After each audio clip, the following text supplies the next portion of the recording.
Hello friends, welcome back to my channel the amazing world in Hindi. जहां एक तरफ corona virus ने दुनिया भर में तबाही मचा रखी है, तो वहीं कई अमेरिकी शोधकर्ताओं का कहना है कि उन्होंने कोरोना वायरस में काफ़ी बदलाव देखा है। तो अब सवाल ये उठता है कि क्या कोरोना वायरस पहले से ज़्यादा खतरनाक हो गया है? तो जानने के लिए वीडियो के अंत तक बने रहे। अमेरिका और ब्रिटेन के रिसर्चर्स को कोरोना वायरस में सैकड़ों बदलाव दिखे हैं।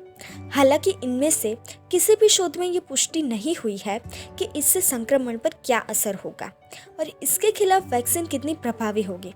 वायरस में बदलाव आना साधारण बात है, लेकिन सवाल ये है कि इनमें से किन बदलावों का असर संक्रमण की गंभीरता और रफ्तार पर पड़ता है।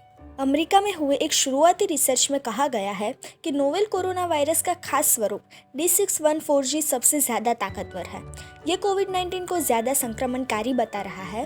हालांकि दूसरे वैज्ञानिकों ने इसका कोई भी रिव्यू नहीं दिया है और न ही औपचारिक रूप से ये रिसर्च प्रकाशित हुई है। न्यू मैक्सिको में लॉस एलामोस के शोधकर्ता कोरोना वायरस में हो रहे उन बदलावों को ट्रैक करने की कोशिश कर रहे हैं जिससे इस वायरस का आकार बदल जाता है। ये research global initiative on sharing all influenza data के डेटाबेस के आधार पर की जा रही है।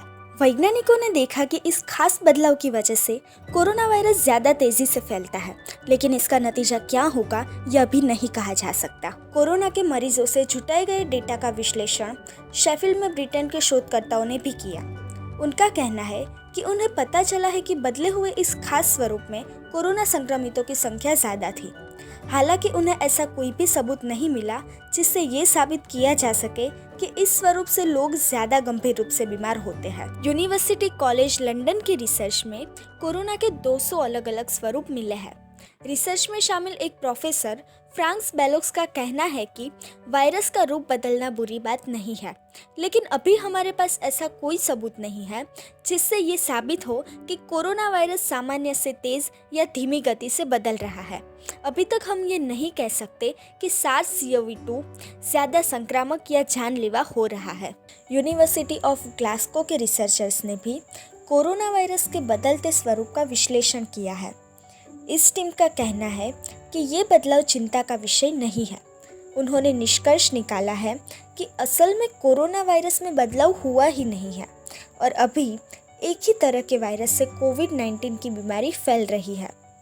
कोरोना वायरस में हो रहे इन छोटे बड़े बदलावों पर नज़र रखना और इसका विश्लेषण करना इसलिए ज़रूरी है क्योंकि इससे वैक्सीन बनाने में मदद मिलेगी। कोविड-19 के लिए अभी कई देशों में वैक्सीन बनाने पर काम हो रहा है, लेकिन अगर वायरस में लगातार अलग अलग तरह के बदलाव होते रहे तो ये काम और भी मुश्किल हो सकता है।